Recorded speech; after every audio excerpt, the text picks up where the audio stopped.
recording. And I might need to turn off my camera because since I am using my hotspot today, so perhaps it's going to be too heavy for my signal to handle my camera, handle, whatever I'm sharing. So today is November the 2nd and very close to election day over here. So as usual, we do start with our prayer. So am I sharing? I'm not No. sharing, right? No. I'm going to Not yet. start sharing my screen. And then I will turn off my video. I do not know how to do this now. But anyway, let's start with a prayer. And after that, I will unshare and turn off my camera. So, dear Jesus, as of November the 2nd, here we are gathered today in your name, in the name of love, and happy to be alive this day, happy to have access to your spirits, to your loving teachings, and happy to be healthy, alive,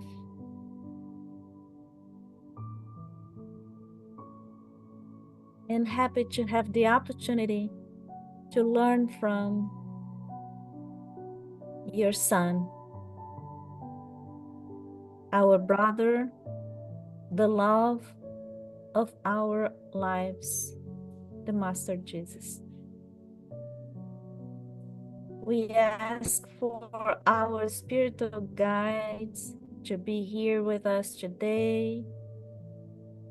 As we know, we also have disconnected people gathered with us today with the same goal, to learn from you, same way as we do in every meeting. We also ask protection for our family members, for all of those members of this group who could not make it for today, and the ones who are in need right now. Stay with us, dear Jesus, the higher beings. Protect us today and always, and so be it. So I will stop sharing. I will stop my video and I will close this and turn off my camera. Now I can do it. Okay. Oh, look at that. It sounds like it doesn't. Oh, I did. Okay.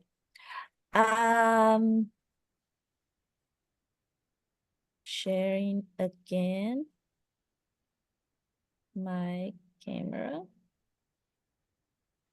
And I would like to share something before we start because let me see if you guys can see. Yeah. So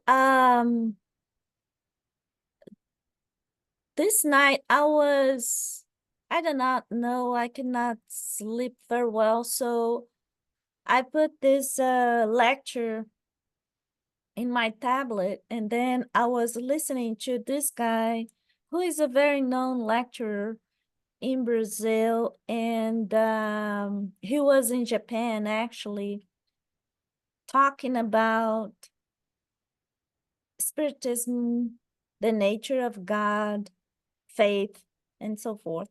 And then he mentioned something that made me think, and I thought it was something nice to share with you all. So he was talking about this chapter that it is in the book of Genesis. It is from Allan Kardec. As you can see, I'm sharing Kardecpedia. And the chapter number 1 is Character of the Spiritist Doctrine. Oh, sorry. Chapter number 2 is about God. And he was specifically talking about the divine nature of God. So he was, let me see if I can move this. He was going over this, all the attributes of the divine nature, supreme intelligence, God is eternal, unchangeable, immaterial, etc., etc.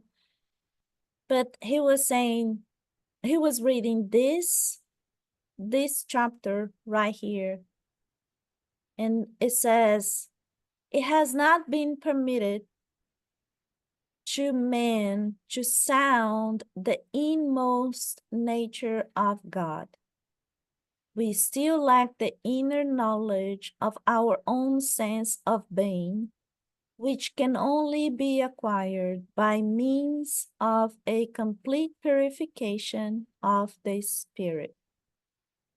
So that is saying, as we are right now, the vibration that we hold, the dense material that we are made of, giving the density of, all these flesh and bones.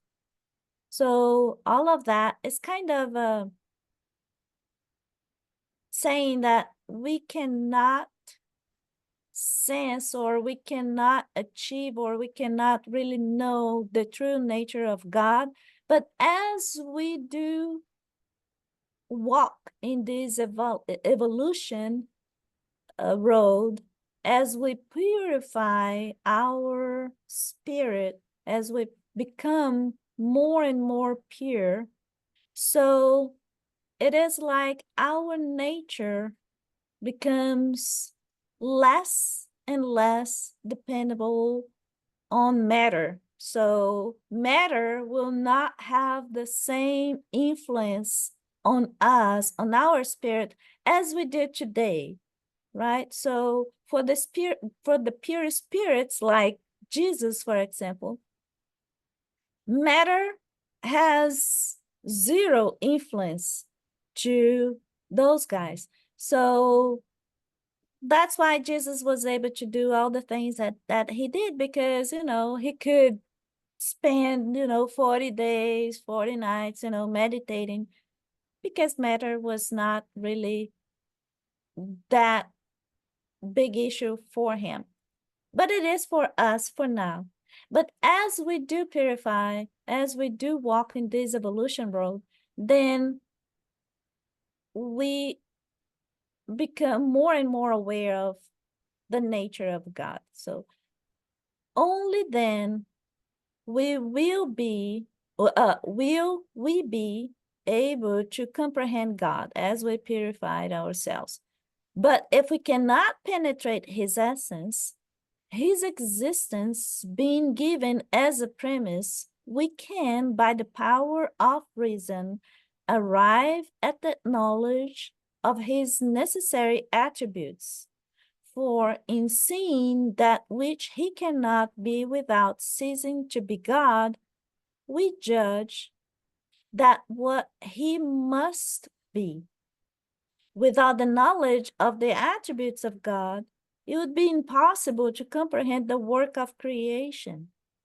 It is the starting point of all religious beliefs, and the fault of most religions is that they have made their dogmas the barren light to direct them. Those which have not attributed to God all power have made many gods. Those which have not endowed him with sovereign goodness have made of him as a jealous, angry, partial, and vindictive God. So, but our point is right here. So as we purify ourselves, as we become less and less dependent on matter, so that's what the book is saying. We become more and more aware of the true nature of God. What he's saying as well is at the same time that we cannot sense what God is right now, truly, we are immersed in this divine um uh nature. God is everywhere, God is everything at the same time. So it made me think about something. Have you ever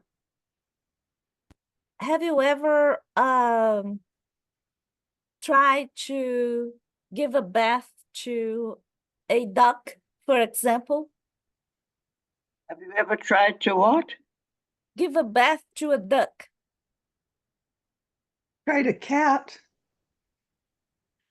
You just can't, because the water will not penetrate the feathers, right? The water, the feathers, they are so oily that the water will not penetrate, will not permeate the feathers. So that's what it is. It's like us and this nature of God. Is like we are so dense right now, and our vibration is so low. We just cannot perceive the true nature of God, but God knows everything about us, right? So because we are immersed in the whole creation, we are immersed in God himself. But the thing is, and that's what I like, what the book of Genesis says, the more evolved, or the more pure is our nature, the more we are sensitive to that nature. So to the point that pure spirits like Jesus, they are in this constant communion with God. So they know the true nature of God. They know who God is, the Father is. But for us, we just perceive every once in a while. Sometimes when we are extremely happy, or sometimes when we are extremely sad. And the reason that is, those moments we change our vibration. So as we do so, then we have the chance to at least be a little bit closer to the nature of God. So, or at least be able to perceive a little bit, not understand, not capture, but reduce the distance that we have right now. So just something for you guys to think about, because I thought it was, very interesting what the book was saying, and I'd like to share with you. So last time, let me close this, and then I will start sharing my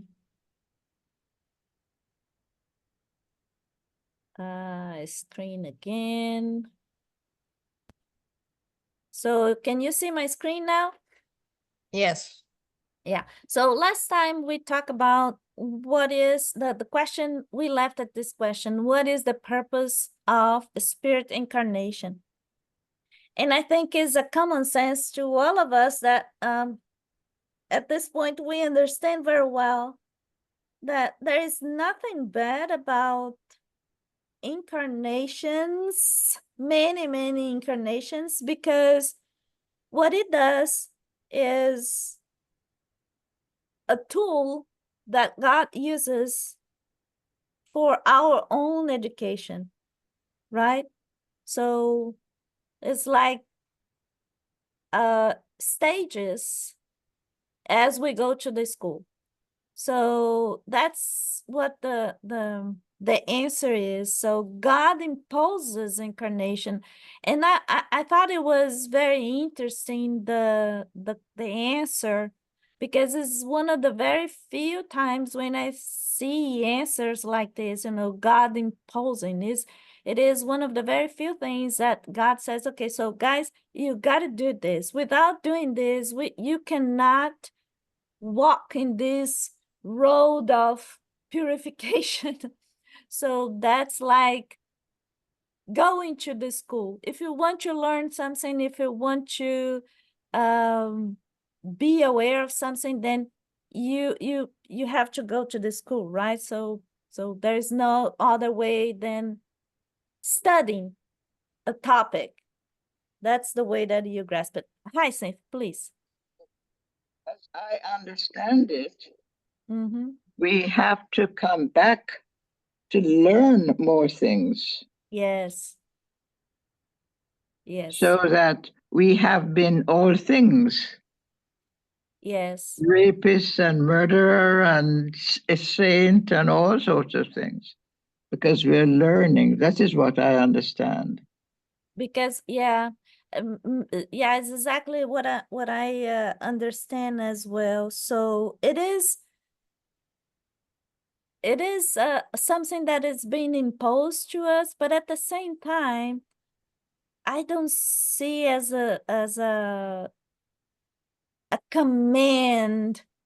You see what I'm saying? I don't see like authority stuff. I see as a merciful Father telling me I have endless time to to exercise over and over and over again until I learn my lesson well. Yes. So yeah. So God imposes incarnation as a tool to reach perfection.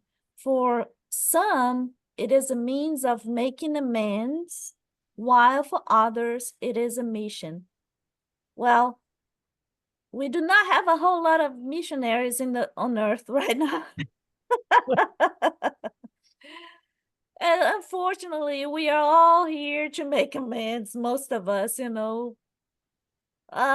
missionaries like, St. Paul, and those are very rare. But anyway, so we have those because we do need guides, right? So every spirit must experience the difficulties of physical existence to reach perfection. So you see why I was reading the paragraph from the book of Genesis. So every spirit must experience the difficulties of physical existence to reach perfection. So we do that until the point that matter will not have any influence on our spirit. Then we know we reached perfection. So therein lies their atonement. Incarnation also requires a spirit to contribute to the work of creation. I love this because that's true. To fulfill this purpose, spirits assume physical bodies in harmony with the material state of each world to accomplish the missions that have been appointed to them by God. Through these missions, they contribute to the general good while also achieving their own advancement. So it is like there is no perfection here, but our imperfections together, we contribute with the creation by, helping each other. So by doing amendments, but by learning my lessons, or teaching, or taking care of other people, taking care of myself, etc., etc., then we know that little by little we will we step in our road of purification. Any questions so far? Comment? I have a question. Yes. So, what is the definition of perfection? Once we reach perfection, what is that definition?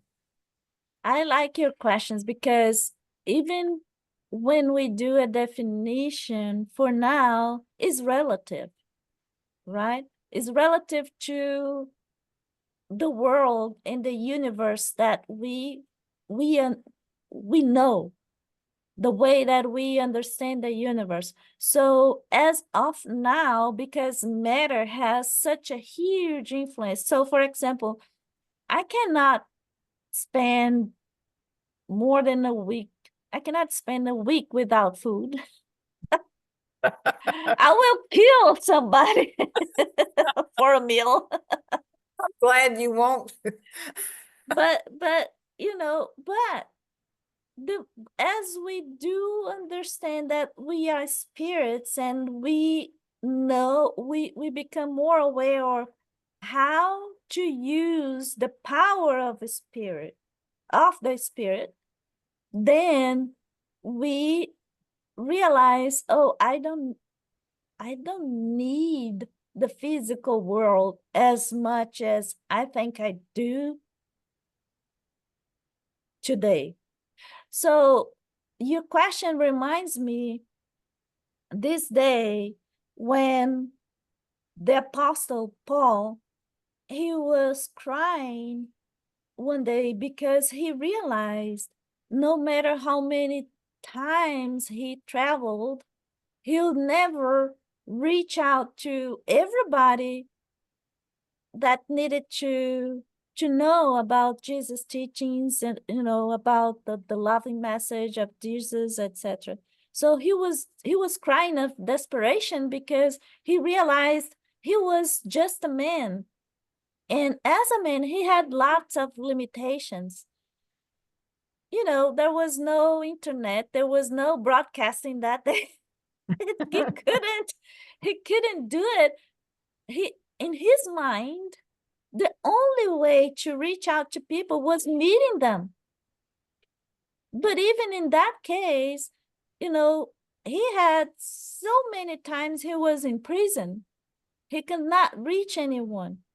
So, but that day, Jesus, it was the second day he had a vision of Jesus. The first one was nearby Damascus. The second one was this day when Jesus appeared to him and said, Paul, use the power of the Spirit. Evidently, as Jesus, and he knows how to do that very well to the full potential, so he could bilocate, right? So he could be in one place and he could be seen in another place at the same time. But evidently Paul, he didn't know how to do that. So an idea came to his mind. That's how he started writing the letters. Back then it was his way to broadcast, right? To write the letters, and then people rewriting those letters to everybody. So that's why today we have access to some of his letters, and he wrote tons of letters, a lot of letters. We today, unfortunately, we do not know all the letters that he wrote, but it was a lot. And that's how he overcame his limitations back then.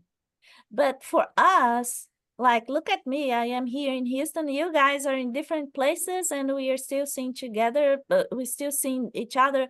And tomorrow the video will be, in a YouTube, and other people, they can see it.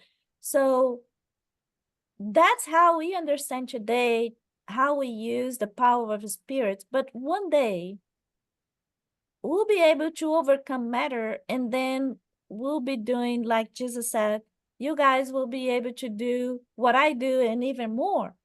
So perfection to us today is to be free of the influence of matter. But nobody really knows what that is to be a pure spirit, and what the next stage of a pure, what is the next step? Probably there is something, but we do not know. So we do not really comprehend the true nature of Jesus as pure spirit. So that's why Kardec, for example, he didn't dare to classify that those spirits. He just said, oh, pure spirit is just one other. They appear. That's it. Because really, we do not know. The highest being visiting our planet was Jesus, nobody else. So we have no other reference. So even when we define perfection, in my understanding, is relative to what we know. So perfection is really to be free of matter, to be free of lower feelings, anxiety, anger, jealousy, those kind of lower vibration feelings. So once we are free of those hatreds, then yeah, we reached perfection. The other thing that we can say perfection is once you truly know how to base your life in love, only love. The other way to understand perfection in my mind is, it's so easy for us to define what love is, because the first idea that comes to our mind is our relatives, our sons, our, sisters and brothers, and, the close ones. But love for Jesus is everybody. Can you think about loving every single one the same way? So we just can't. As a matter of fact, the other day I was talking to someone, and that person said, even the concept of love that we have is really selfish. Because take a mother, for example. The love of a mother is perhaps the most, or the highest, or the pure love that we know, right? Because the mothers, they do everything for their kids. However, take mothers in a meeting, and their kids, they are in another room, and all of a sudden somebody's crying in the kids' room. All the mothers, they run and say, once they see their kid is not the one hurt, they feel okay. It's not theirs, it's not her son. You see what I'm saying? They say a mother can identify her child's voice and cry. Exactly. So like nature. So, but as soon as the mother says, "Oh, it's not my son," there will be that very short instance when she will feel like relief. Oh, it's not my son. Evidently, because she is a mother, she will sympathize with the other child and will, take care of the other child, but relieve that it was not her son or her daughter. So even the concept of love that we know is kind of selfish, because, but for Jesus, it is like the same, regardless if it was, a daughter or a son, or we still don't understand. We do not have that kind of understanding, I guess. So on the next question, then 133 is incarnation necessary for spirits who have followed the right path from the outset?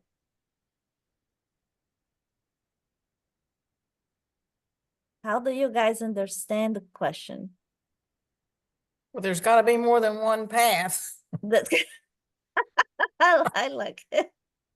I mean, Yes, yes. Oh, there it is. Yeah, there it is. So the answer is all spirits are created simple and unaware and learn through the trials and tribulations of corporeal life. God is just. Our Creator could not create some spirits happy without their having experienced pain or without their having made an effort, in other words, without any merit. So I think it's very straightforward type of answer, right? So, but then the next one is, so what do spirits gain by following the right path, since they are not exempt from suffering of corporeal life? well, they gain more grace, would you say? I think more grace and we have a speedy experience, But speedy evolution. why should they be exempt from suffering? If everybody should experience it, it's when they have experienced everything and then they don't need to come back. What when we started the meeting today, Carol mentioned a word that is very, to me, is very nice. It's something for us to keep always in our mind: immortal. If we take that concept, we never die and we live forever. Can you really make a big deal of the those events when you hurt your finger, for example? Do you ever remember, over time? You don't, because it is not really a big deal, right? So, but if you take life from the spiritual standpoint, we will see that sometimes, some life experiences, they are not that much, how can I say, extreme. So for the spirits, our bodies, these flesh and bones that we hold right now, they are just like clothes, right? And today that's what we are wearing, but tomorrow it might be something completely different. So it's But not that should not these advanced spirits understand what it's all about? mm-hmm. Yes, yes, yes. They would So, be complaining. They would take what comes because exactly, yeah. exactly. So that's the answer. So what do spirits gain by following the right path, since they are not exempt from suffering the corporeal life? They reach their goals more quickly. Yeah. Pain and suffering in the physical life is often a consequence of the spirit's imperfection. The fewer the imperfections, the less it suffers. It is like teenagers complaining about things that they have to do. It's obligations. They are obligated. They have to go to have. They have to walk out, wake up early, go to the school, and they will be complaining. So the more we complain, the more we suffer, I guess.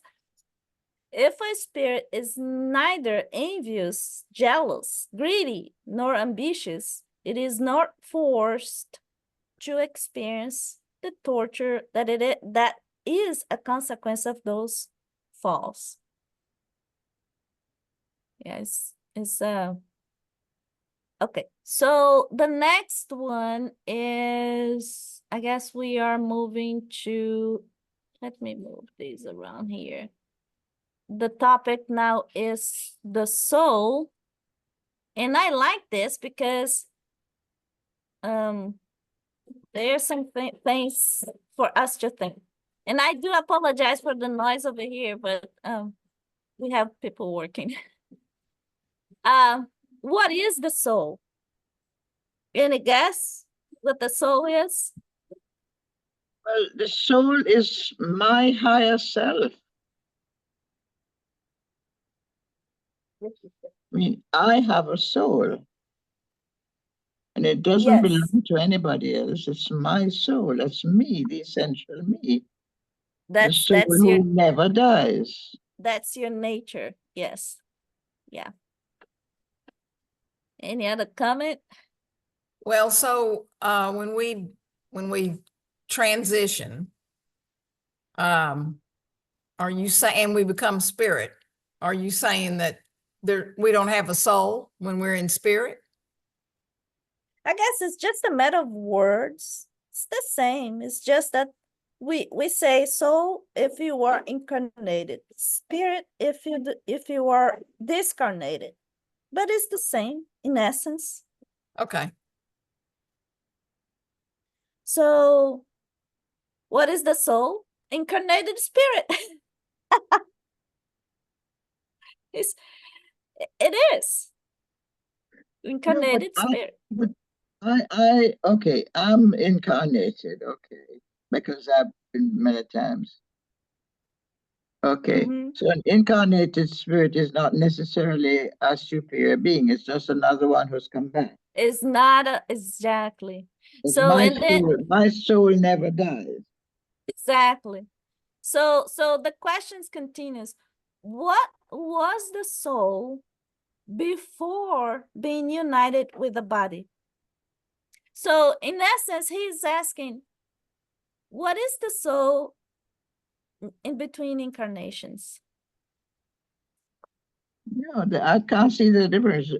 The soul is me. And I reincarnate and I die, but the soul remains the same. It remains the same, exactly. So the answer is a spirit. So would it be a discarnated spirit? Yeah, a spirit. Okay, yes. It's just because when I'm not matter, I'm spirit. Is exactly. Yeah. So soul for someone who is incarnated, spirit for someone who is not incarnated. And then he continues. Our souls and spirits one and the same thing? And evidently, yes, souls are spirits. Before joining a body, the soul is one of intelligent beings living in the invisible world. So that's what we are. We are intelligent principle created by God, living in the invisible world. It assumes a physical body temporarily to complete its purification and enlightenment. So, and then he continued. Go ahead, Hyson. No, because as a body, I'm matter, and I can't go through a wall. Exactly. But when I'm in the spirit, I can go wherever I want to. Yes, yes, yes. Is a person made up of anything other than a soul and a body? Mind, I don't know. Mind, body, soul. Any other guess? It's the link that unites the soul and the body.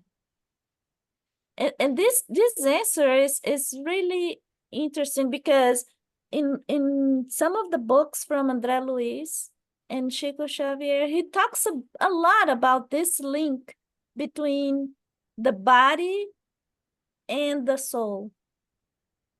What's the name of that link? Remember the cord, the silver Oh, cord? Silver cord? Yeah, the silver Yes. cord. Yeah. Yeah, yes, yeah.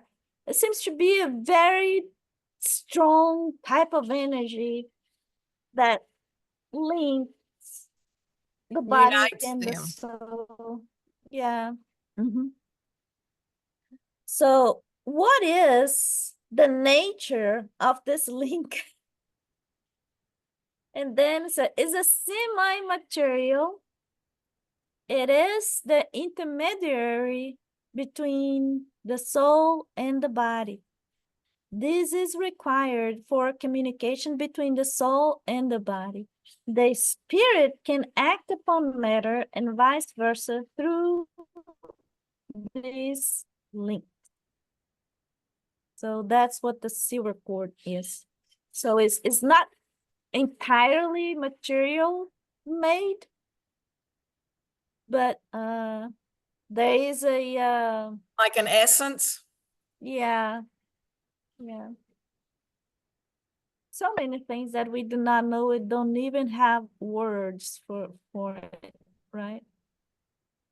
So then Kardec says, therefore, human beings are made up of three essential elements: the body, the material being, similar to animals and given life by the same vital principle; the soul or incarnated spirit, which is housed in the body; the intermediary principle or perispirit, which is a semi-material substance. It is the innermost envelope of the spirit and unites the soul with the body.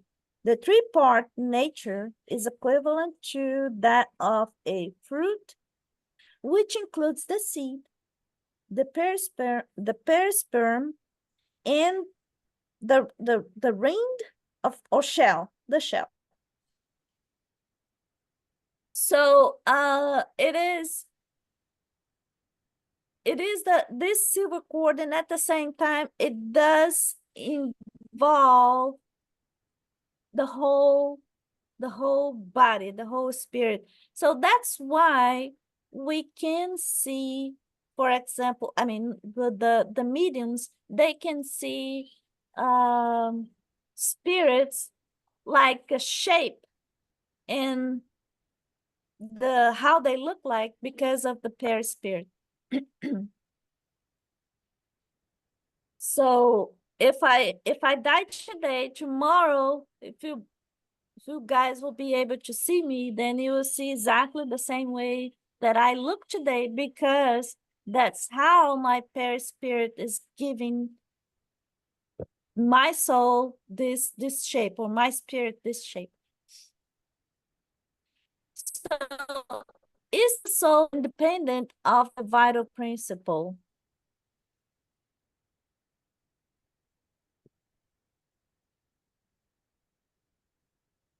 Any guess if we depend or we do not depend of the vital principle?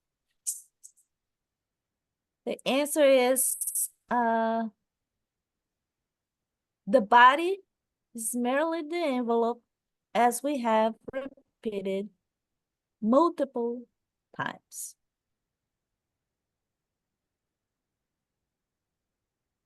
Does it make sense to you guys?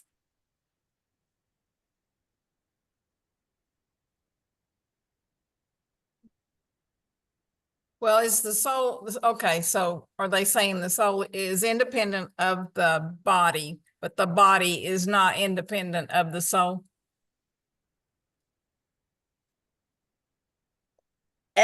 Is the exactly. So to live, to be alive as a spirit, we do not need a body. We are alive as a spirit. So all bodies have Don't souls, have a not body. all souls need the Yeah. body. Yes. So can a body exist without a soul? I don't think so. Well, and the answer yes, it is yes. It However, is? yes. However, look, let me see if I can move. I can barely see where my mouse. But the Yes, soul doesn't have when to have a body body. dies,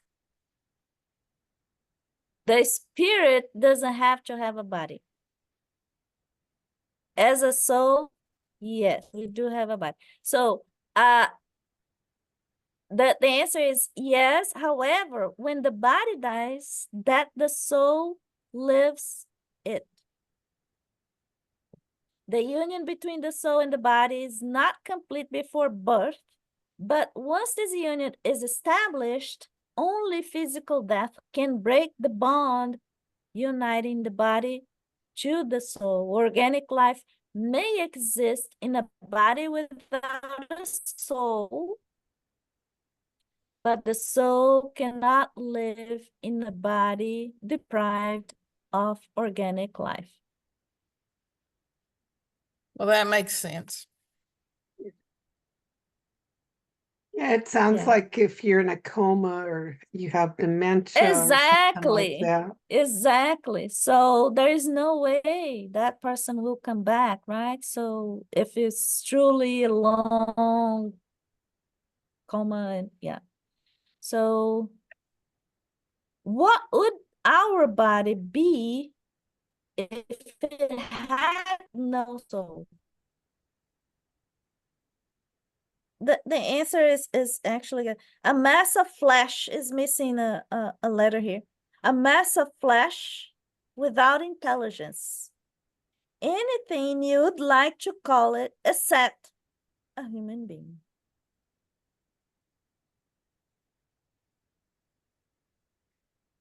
So we need a soul to live.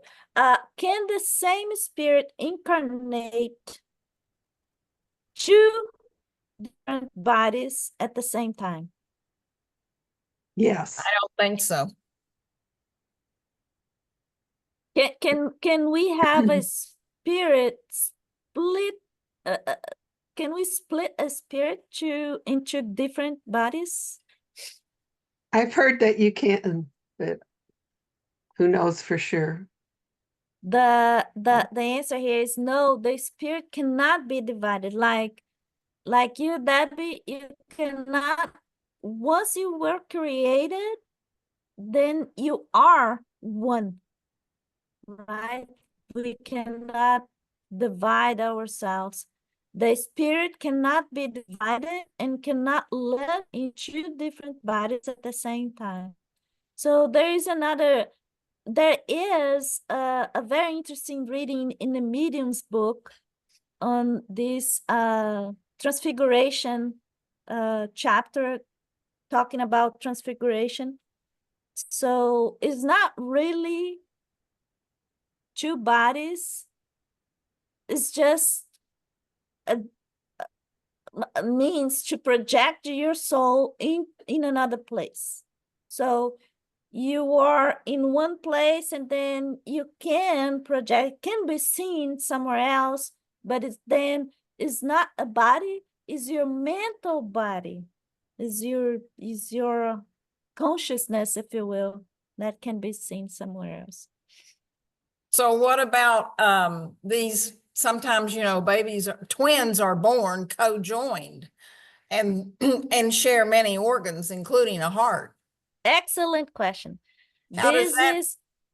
Yes, the way that I heard, more, I like what Giles says, you know, there's one doesn't fit all. One There, size there, doesn't fit yeah, all.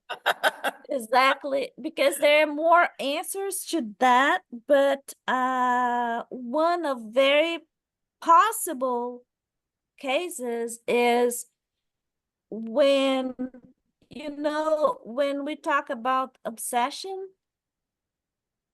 say for instance, in the past life, I did something terribly wrong to you, and you never forgave me for that. And then, you know, life after life instances or life after life experiences, we have this very difficult relationship, and you just do not forgive me, and you just follow me because you want me to pay for something that I did to you. So those cases of people that, you know, they are so close for whatever reason, and most of the time those reasons, they are not good.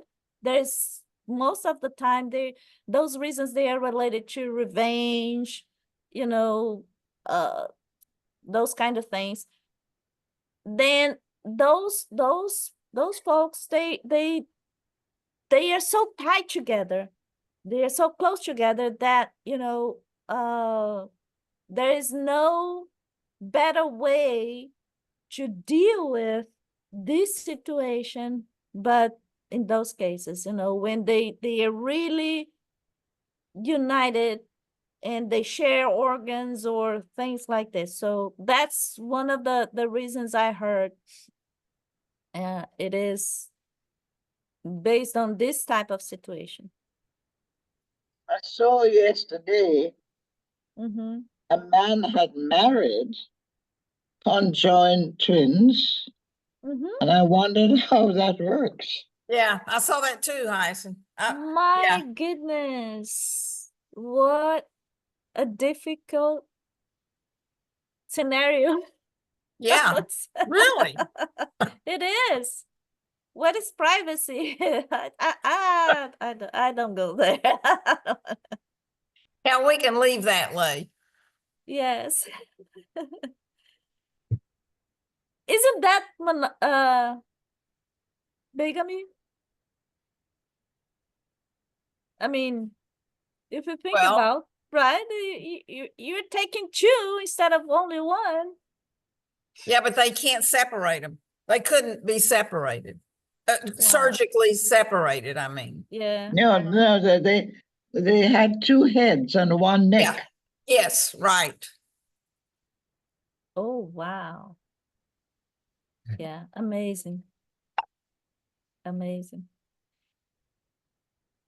What a world, guys.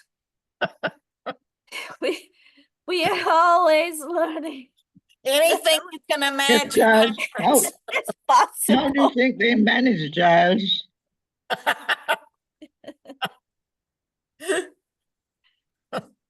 Yeah, it's amazing. It's quite today. So okay, so can a spirit, the same spirit incarnate to different bodies? And the next one is 138. What should we think about some people's opinion that the soul is the principle of material life? What should we think about some people's? I think this is like the type of question that is typical from 1800s, because today, I mean, we can never say never, but the less we see people thinking about that, right? Yeah, I think you're right. Yeah. What should we think about some people's opinion that the soul is the principle of material life? This is a matter of words to which we impart very little importance. Before anything else, you should come to an agreement about yourselves. Like, guys, I have no time for this.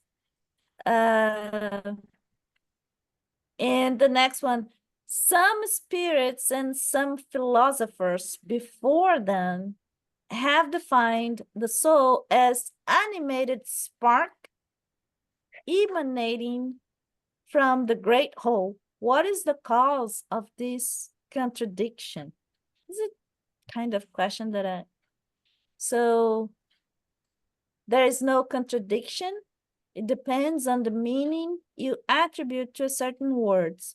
Why does your language not have a word for each thing? So, like I said, anything that we can define right now is really so relative to everything that we know, and even our language is very limited per se.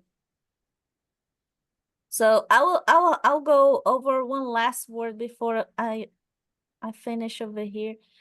So then there is a comment, but now we go over the following. 140. What should we think of the theory that the soul is subdivided into as many parts as there are muscles in the body, each ruling over a bodily function? I can't relate to that at all. I can't mean either. Nor me. So the answer, it still depends on the meaning attributed to the word soul. If you equate the soul with the vital fluid, that theory is correct. So if the word is used to express an incarnate spirit, it is wrong. We said that a spirit cannot be divided, therefore, movement is transmitted to the organs through the intermediary fluid without ever dividing itself up. I don't know. Yeah. Yeah. That's But a difficult one. yeah. But I like what Kardec says over here. The soul acts through organs, and those organs are given life by the vital fluid distributed among them, and more abundantly in those that constitute the centers of force, I do not know this word, force of movement for each organism. This explanation is no longer acceptable when the term soul is used to signify a spirit that inhabits the body during life and vacates it at death.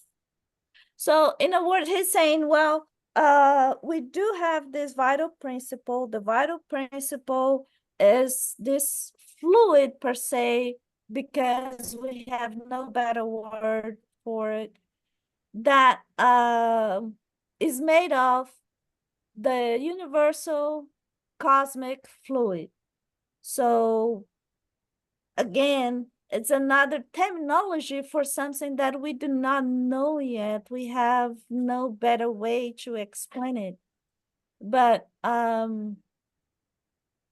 that vital fluid gives strength, gives energy to a certain organ. Otherwise, we would not have people living with somebody else's heart or somebody else's liver, right?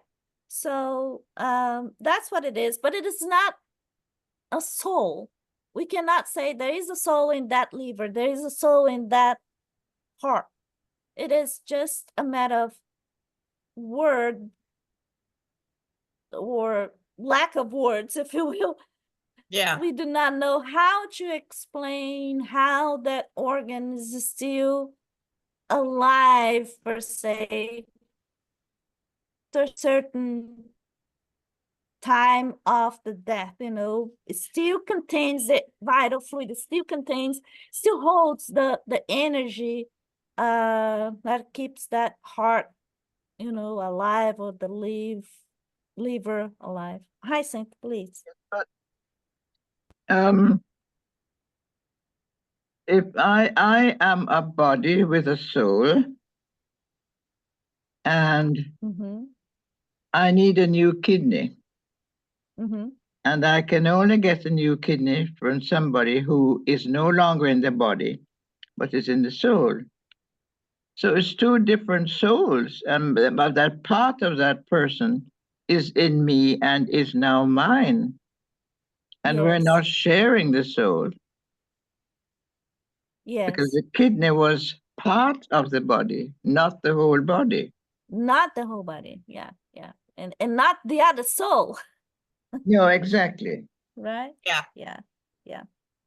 All right. So guys, I will stop the recording